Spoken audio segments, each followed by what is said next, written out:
வணக்கம். மக்களின் குரல் தாமரை யூடியூப் சேனல் நண்பான் நண்பிகளுக்கு வணக்கம்.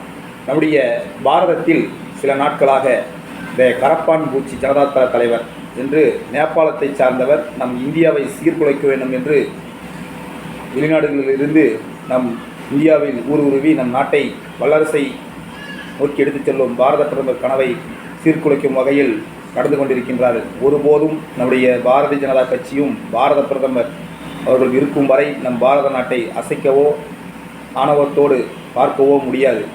இதன் அடிப்படையில் நீட் தேர்வு ஏழை எளிய மாணவர்களும் டாக்டராலும் கனவை நிறைவேற்றியவர் பாரத பிரதமர் நரேந்திர மோடி அவர்கள். இதன் அடிப்படையில் 20 லட்சம் மாணவர்கள் எக்ஸாம் எழுதி 11 லட்சம் மாணவர்கள் வென்றிருக்கிறார்கள். உற்சாகத்தோடு கொண்டாடி கொண்டிருக்கிறேன். இதை பொறுத்து கொள்ளாத ஒரு கூட்டம் இந்த ஆர்ப்பாட்டத்தின் மூலமாக மக்களை திசை திருப்பும் ஒரே காரணத்திற்காக ஆர்ப்பாட்டத்தில் கலந்து கொண்டார்கள். இது மக்கள் வெட்ட வெளிச்சமாக பொய் நாடகம் என்று தெரிந்துவிட்டது.